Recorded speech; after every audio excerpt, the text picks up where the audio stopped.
Hello दोस्तों, स्वागत है आपका हमारे यूट्यूब चैनल विशाल टेक्निकल कंप्यूटर में। आज हम लोग history of a computer and generation of a computer के बारे में बात करने वाले हैं। तो चलिए शुरू करते हैं। History of a computer. History of computer can be considered from arise of human culture they known calculation they use stone pebbles and line for calculation. यानी कि हिस्ट्री ऑफ अ कंप्यूटर हम तब से कंसिडर कर सकते हैं जब से ह्यूमन कल्चर ने कैलकुलेशन करना सीख लिया था। पहले जो मानव था वो स्टोन पेबल्स से लाइन खींच के कैलकुलेशन करता था। उसके बाद हम अपना नेक्स्ट देखते हैं। फर्स्ट कैलकुलेटिंग डिवाइस जो कि था abacus, invented by John Napier bones in China. Abacus को इन्वेंटेड किया था John Napier bones in China. और Chinese abacus is also called suanpan, और चाइनीज़ इसको कहते थे सॉनपॉन के नाम से इसको जानते थे। फिर अपना हम नेक्स्ट देखते हैं मैकेनिकल कैलकुलेटर। तो मैकेनिकल कैलकुलेटर था वो था हमारा पास्कलिन, जिसको इन्वेंटेड किया था ब्लेसिस पास्कल बिटवीन 1642 एंड 1644 के बीच में ये इन्वेंटेड हुआ था। फिर नेक्स्ट पॉइंट हम अपना देखते हैं। ये देखिए अबेकस और पास्कलिन का यहाँ पे आपको इमेज दिख रहा होगा। अभी जो ये अबेकस अभी हम लोगों ने बात किया था first calculating device, and Pascaline first mechanical calculator, जिसको जिसको डिस्कस किया इन्वेंटेड किया था ब्लेसिस पास्कल ने। नेक्स्ट हम अपने पॉइंट पे चलते हैं। Jacquard's loom, invented by Joseph Jacquard's in 1801। Punch card were used in this device. ये एक डिवाइस थी जैकवर्ट्स लूम। ये देखिए अभी मैं आपको दिखा रहा हूँ, ये जो आपको यहाँ पे दिख रही है जैकवर्ट्स लूम जहाँ पे लिखा है, तो ये हमारी एक डिवाइस थी। इसमें पंच कार्ड यूज होते थे। ये हमारी क्या कहते हैं इसको, मतलब डेवलप हुई थी 1801 में। फिर अपना नेक्स्ट पॉइंट देखते हैं। Difference engine, invented by Charles Babbage इन 1837।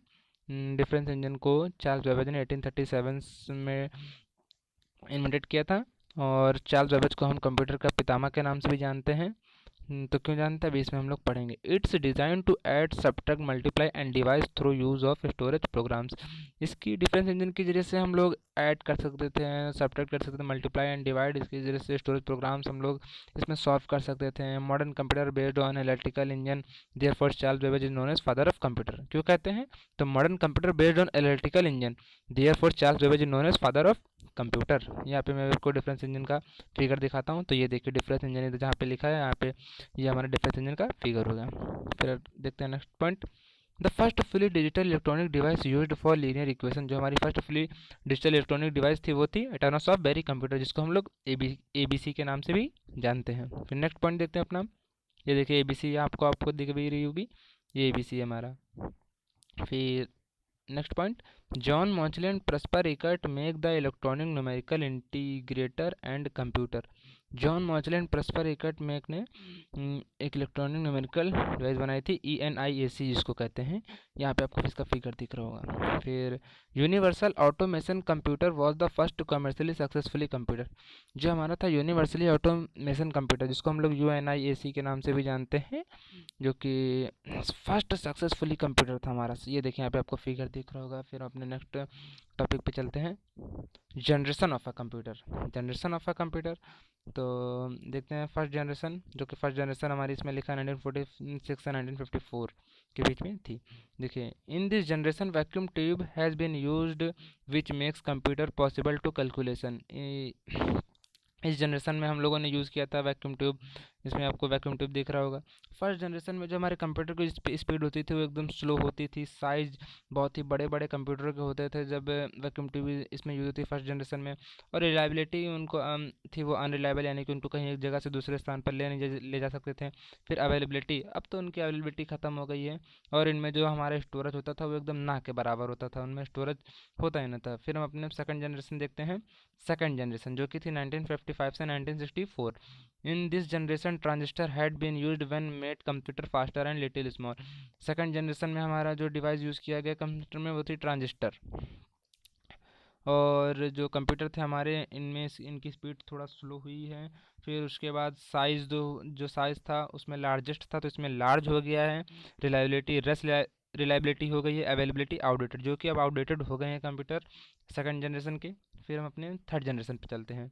तो थर्ड जनरेशन 1965 से 1974 के बीच में थी। इन दिस जनरेशन IC, इसमें यूज होता था IC, had been used which made the faster and reliable machine. Reliable machine, ये देखिए आपको यहाँ पे आईसी का फिगर दिख रहा होगा। और थर्ड जनरेशन में जो हमारे कंप्यूटर की स्पीड होती थी वो थी मीडियम, साइज़ भी मीडियम होती थी, रिलायबिलिटी मोर रिलायबल, यानी कि उनको एक जगह से दूसरे स्थान पर हम लोग ले जा सकते थे। फिर अवेलेबिलिटी आउटडेटेड, अब तो थर्ड जनरेशन के कंप्यूटर मतलब देखने को ही नहीं मिलेंगे, सब आउटडेटेड हो गए हैं। फिर लैंग्वेज यूज, जो हमारे थर्ड जनरेशन में जो लैंग्वेज यूज होती थी वो थी पास्कल और कोबॉल। फिर हम अपनी फोर्थ जनरेशन देखते हैं। फोर्थ जनरेशन, इन दिस ये जो हमारी 1975 से टिल डेट, यानी कि ये अभी भी हम लोग को देखने को कहीं ना कहीं मिल जाएगी। In this generation of computer there had been use to microprocessor, जिन कंप्यूटरों में माइक्रो प्रोसेसर यूज होता था वो फोर्थ जनरेशन के कंप्यूटर कहलाते हैं। This is the most reliable and small in size to be portable anywhere. और जिन जिन कंप्यूटरों में ये क्या कहते हैं माइक्रो प्रोसेसर यूज़ होता था, उनको एक जगह, उनको वो छोटे छोटे आते थे और उनको एक जगह से दूसरी जगह हम लोग आसानी से ले जा सकते थे। और फोर्थ जनरेशन के जो कंप्यूटर की स्पीड थी वो थी फास्टर, साइज भी इनका स्मॉलेस्ट था, और इलेक्ट्रॉनिक कंपोनेंट जो इसमें यूज़ हुआ था वो था VLSI, यानी कि very large scale integration. Availability current, यानी कि ये अभी अभी आपको कहीं ना कहीं देखने को मिल ही जाएंगे जिसमें माइक्रो प्रोसेसर यूज़ होता है। फिर हम अपने देखते हैं fifth generation. Fifth generation present and next, यानी कि ये जनरेशन अब भी चलेगी और आने वाले समय में भी चलेगी। तो in this generation artificial intelligence had been used. Fifth generation में हमने क्या यूज़ किया था? Artificial intelligence. Because of it they will capable to use their own to solve the problems, क्योंकि इसकी वजह से हम लोग बहुत सी कैपेबल अपनी प्रॉब्लम्स को सॉल्व कर पाते थे। और जो हमारी इसके फिफ्थ जनरेशन में जो कंप्यूटर की स्पीड थी बहुत ही तेज़ होती थी, बहुत ही तेज़। अभी भी आप देखते हैं जब कंप्यूटर आते हैं उनकी स्पीड इतनी फास्ट होती है कि सेकंडों में काम हो जाता है। साइज एकदम छोटे छोटे हथेलियों के बराबर अब तो लैपटॉप कंप्यूटर आ रहे हैं। और रिलायबिलिटी ये टू जे, जब छोटे छोटे आएंगे तो उनको जहाँ चाहे वहाँ वहाँ ले जा सकते हैं। अगर आपको हमारा वीडियो अच्छा लगता है तो आप हमारे चैनल को like, comment, share and subscribe करना ना भूलें। अपने दोस्तों को शेयर कीजिए। और थैंक यू। अगर ऐसे ही आप लोग वीडियो चाहते हैं तो हमारे चैनल को लाइक कीजिए, कमेंट कीजिए, शेयर कीजिए, सब्सक्राइब करना ना